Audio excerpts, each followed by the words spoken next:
Assalamu alaikum. Welcome to lecture number 16 of Software Design and Architecture. I am your course instructor Fahad Anwar. So, students, before I start my today's lecture discussion, I would like to give you a little bit recap about our last lecture. So, students, if you remember, what we discussed in our last lecture, we see the 13 reasons on the importance of software architecture. What are the 13 different reasons which are the most important in the software architecture? So, first we see the inhabiting or enabling systems quality attributes, and then we see reasoning about and managing change as well. And the third one was the early prediction of system qualities. The fourth one was the enhancing the communication among stakeholders, and the fifth one was the earliest design decisions, and the sixth one was the defining constraints on an implementation, and the seventh was influencing the organizational structure, and the eighth was enabling the evolutionary prototyping, and the next one was the improving cost and scheduling estimates. And then we see the transferable and reusable model as well. And then we see the using of independently developed components, and then we move on to restricting design vocabulary as well. And on the last we see a base how an architecture provides a basis for training. So these are the 13 different reasons which are the most important, which must be fulfilled by any software architecture. So it is a little bit recap about our lecture number 15. So students, let's start our formal discussion of our lecture number 16. And what is the objective of our today's lecture is we will understand the architecture style, what are the architecture styles, and then we see the different types of architecture, and then we move on to the architecture design process. Here is a brief objective of our today's lecture discussion. So first of all, students, what is an architecture style? So this architecture style is also known as an architecture pattern. So what are the pattern? There are different design patterns available as well. So architecture patterns, design patterns क्या है? So students, you can say that design patterns are common solution to a common problem. So architectural styles are also known as the architecture pattern as well, which are basically provide us the abstracts the common properties of a family of similar designs. So an architecture style consists of a set of rules, constraints, and different patterns of how to structure a system into a set of elements and connectors. So it basically governs the overall structure, design pattern of different element types and their runtime interaction and flow of control and data transfer as well. So this architectural stand is basically provide as a framework for a family of system in terms of different patterns in any structural organization. So there are different architectural styles or architectural patterns available which we utilize according to our requirements. So we will see different types of architectural pattern as well, so students you can get better idea about what are the different categories of architectural patterns available. So there are different components of a style. So there are four basic components: elements, connectors, constraints, and attributes. So first of all is the element which actually performs the function required by a system, and then the second is connectors, which actually enables the communication and coordinate and operating among these elements.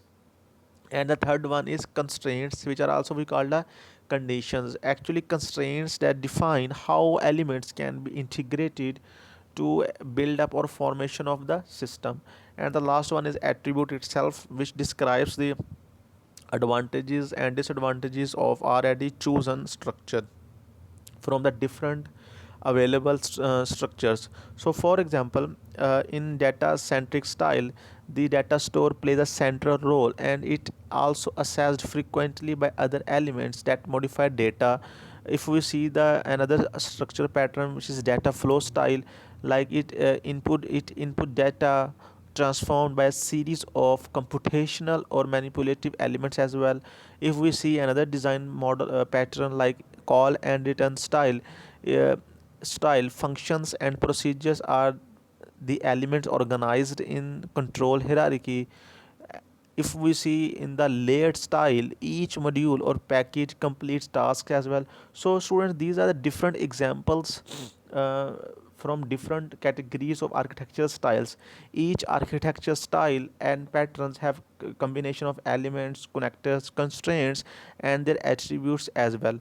So what kind of architectural style or pattern is necessary for our problem, so it also depend upon the requirements of our problem domain. So here are the different categories of architectural styles. So first of all, the hierarchical software architecture, which is a layer based. We also discuss the layer based architecture in if you remember the decomposition external to the system, where we see the layered bed architecture. Like you also study this layered bed architecture in previous subjects as well. Like open OSI layer based model is also a layered based architecture.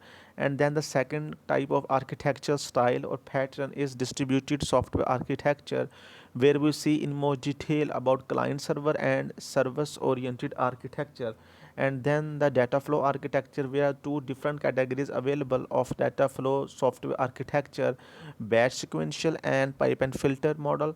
And then there is event driven modeling is also existing in this software based architecture, which we call a event based software architecture.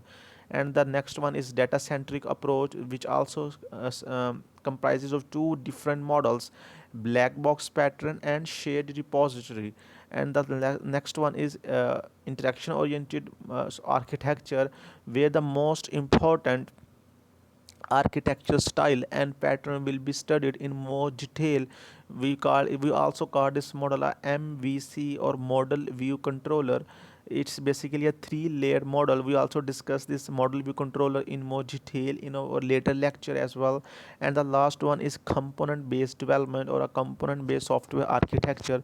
So student, these are the different architecture styles or patterns available, which we utilize according to our problems or our requirements. So all of these architectural styles or patterns we will discuss in very detail with the help of some more examples in our later part.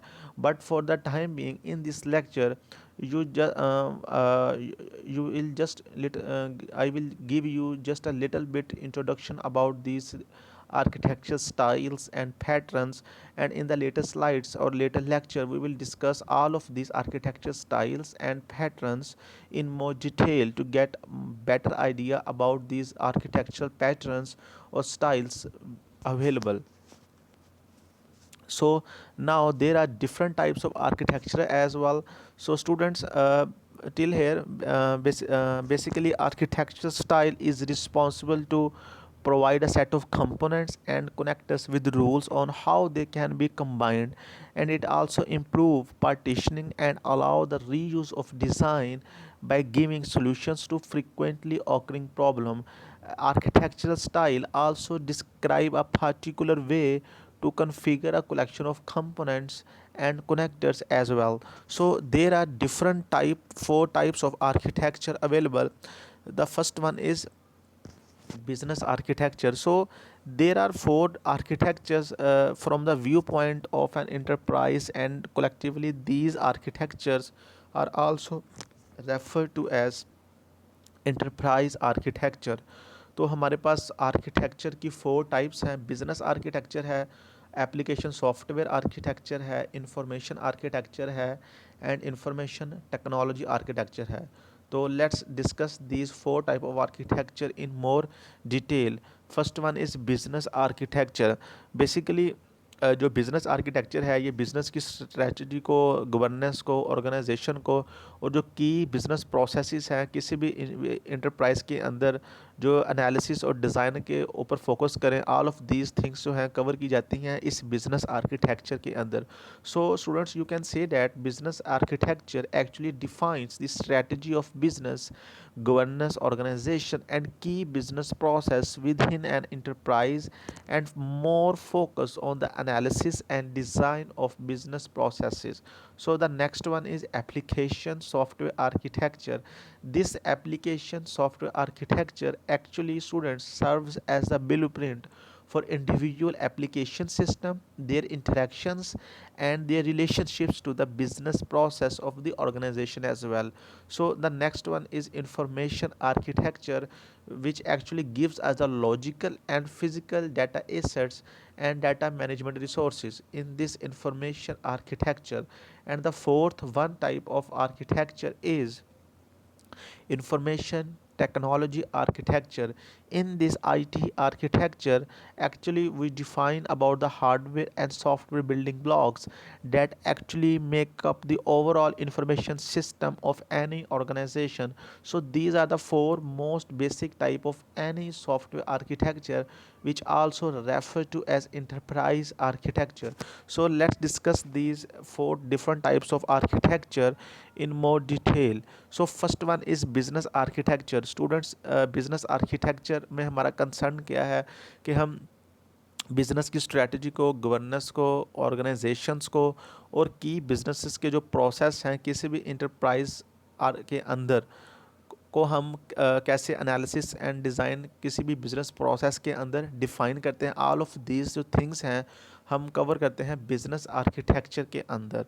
And then the application software architecture क्या है, it actually serves as a blueprint, जिसके अंदर हम individually application system को देखते हैं, उनकी interactions को और उनका जो रिलेशनशिप्स है बिजनेस प्रोसेसेस के साथ किसी भी ऑर्गेनाइजेशन में, उसको कवर किया जाता है एप्लीकेशन सॉफ्टवेयर आर्किटेक्चर के अंदर। And the next one is information architecture. So information architecture के अंदर जितना भी हमारे पास फिजिकल और लॉजिकल डाटा एसेट्स हैं, जितने भी डाटा मैनेजमेंट के रिसोर्सेज हैं, all of these kind of things are actually covered in this information architecture. And the last one type of information technology architecture, इस इंफॉर्मेशन टेक्नोलॉजी आर्किटेक्चर के अंदर हमारा जितना भी हार्डवेयर और सॉफ्टवेयर के बिल्डिंग ब्लॉक्स हैं जो हमारे ओवरऑल इंफॉर्मेशन सिस्टम को किसी भी ऑर्गेनाइजेशन के अंदर डिफ़ाइन करते हैं, उधर हम अपने हार्डवेयर के और सॉफ्टवेयर के बिल्डिंग ब्लॉक्स को डिफ़ाइन करते हैं इस इंफॉर्मेशन आर्किटेक्चर के अंदर। So these are the four different types of software architecture types: business architecture, application or software architecture, information architecture, and the fourth one is information technology architecture. And now let's discuss the architectural design process.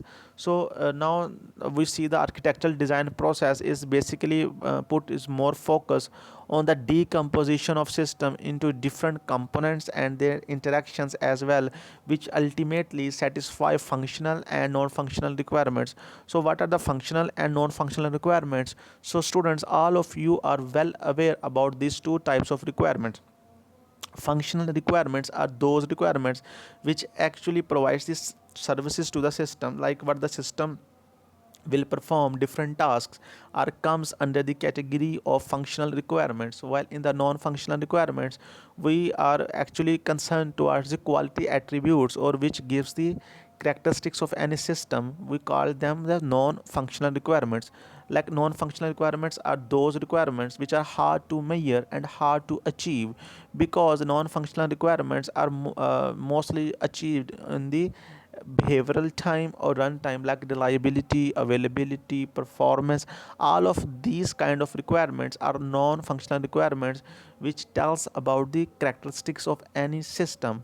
So students, architectural design actually puts its focus on the decomposition of system into their corresponding components and their interaction as well, which ultimately leads toward the satisfaction of functional and non-functional requirements. So further, the key input to software architecture design are further divided into two categories as well. So the first one is the requirements produced by the analysis task as well, and the next one is the hardware architecture. What is the hardware architecture mean? The software architect in turn provides requirements to the system architect who configures the hardware architecture as well. So ultimately the result or the output of architectural design process is an architectural description. So we can say that from the architectural design process we get the architectural description as an output or a resultant factor, which we call the architectural description. There are different steps available which are composed towards the architectural design process formulation as well.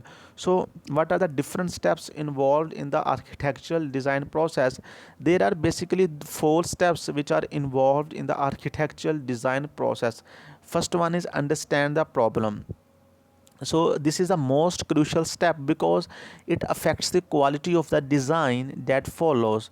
Without a clear understanding of the problem, it is not possible to create an effective solution.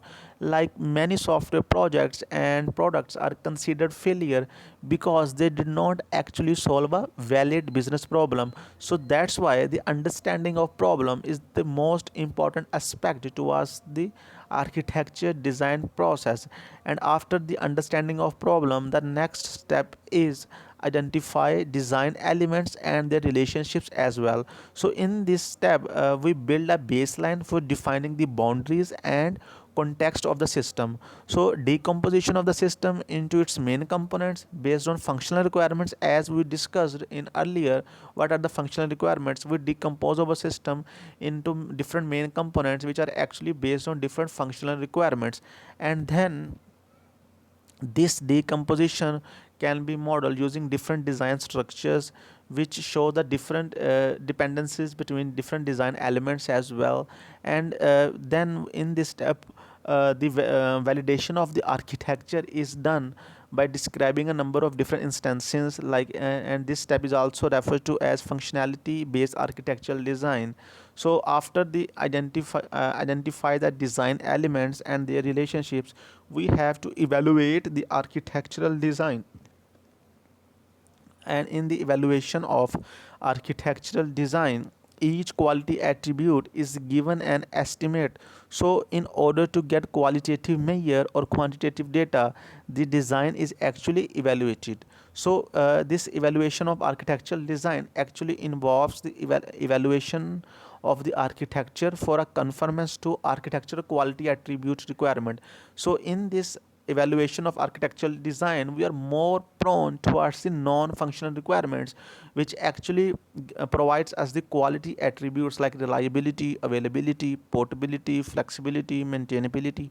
All of these kind of quality attributes are referred to as non-functional requirements. If all these estimated quality attributes are per required standard, the architecture design process is finished. If we are failed to achieve these non-functional requirements or quality attribute, the third phase or step of evaluating the architectural design is entered towards the architecture transformation. If the observed quality attribute does not meet its requirement, then a new design must be created. So the last one is transformation, the transform the architectural design. This step is performed after an evaluation of the architectural design. की evaluation के बाद हम transform करते हैं हम अपने architectural design को change करते हैं कब तक, जब तक हम अपने तब तक हम अपने आर्किटेक्चरल डिज़ाइन को ट्रांसफॉर्म करते रहते हैं जब तक हम कम्प्लीटली क्वालिटी एट्रीब्यूट्स को अचीव ना कर लें. तो ये जो ट्रांसफॉर्मेशन है of architectural design, it is concerned with selecting design solutions to improve the quality attributes. तो ट्रांसफॉर्मेशन ऑफ क्वालिटी एट्रीब्यूट्स हमारा कंसर्न क्या है कि जो डिज़ाइन सोल्यूशन है उसको उसके अंदर हम इम्प्रूव करते रहें अपने डिफरेंट क्वालिटी एट्रीब्यूट्स को while preserving the domain functionality. जो भी हमारे पास फंक्शनैलिटी हैं जो हमने फेस स्टेप 2 के अंदर डिफाइन कर दी थी in the identified design elements and there relationships, उन फंक्शनैलिटीज़ को प्रिजर्व रखते हुए इन क्वालिटी एट्रीब्यूट्स को अचीव करने की तरफ हम तब तक अपने आर्किटेक्चरल डिज़ाइन को चेंज ट्रांसफॉर्म करते रहते हैं अनलेस और until it completely satisfy the quality attribute requirements. So after our design is transformed by applying design operators, styles or patterns, we also transform the existing design and apply different design operators such as decomposition, replication, compression, abstraction, and resource sharing. All of these are different types or different parameters which are actually considered in the transformation as well. So in that after that design is again evaluated and the same process is repeated multiple time if necessary and even perform recursively, because our ultimately जो हमारा task है, हमने architecture को design को transform करना है unless और until जो हमारी क्वालिटी एट्रीब्यूट्स हैं, नॉन फंक्शनल रिक्वायरमेंट्स है, तब तक हम उसको कम्प्लीटली अचीव ना कर लें, हम अपने आर्किटेक्चरल डिज़ाइन को ट्रांसफॉर्म करते रहते हैं. सो the last one point, the transformation basically is the quality attributes which we are focusing toward the optimization of different non-functional requirements which actually generally improve one or some quality attributes while they affect others negatively. So students, we can conclude our talk is that these are the four different steps which are provides which are the most important steps toward the architectural design process: the understanding the problem, the identified design elements and their relationships, evaluate the architectural design, and transform the architectural design. In understand the problem, actually we is the most crucial step, because here without a clear understanding of the problem it is not possible to create an effective solution. And the next one is identify design elements and their relationships. We are more focusing toward the functional requirements. In this phase we actually build a baseline for defining the boundaries and context of the system. And the next one is evaluate the architectural design. In this evaluate of the architectural design, each quality attribute is given as an estimate in order to gather qualitative measure or quantitative measure. So इस evaluate the architectural design वाले step के अंदर हम basically अपने architecture को, अपने architecture quality attributes की जो रिक्वायरमेंट्स हैं उसके अगेंस्ट हम चेक कर रहे हैं कि either we are fulfilling the quality attributes और नॉट. तो अगर हमारी क्वालिटी एट्रीब्यूट्स फुलफिल नहीं हो रहे हैं तो देन वी हम क्या करते हैं, moving toward the next step is the transforming the architectural design. तो आर्किटेक्चरल डिज़ाइन की ट्रांसफॉर्मेशन में हम क्या करते हैं, the architectural design must be changed until it completely satisfy the quality attribute requirement.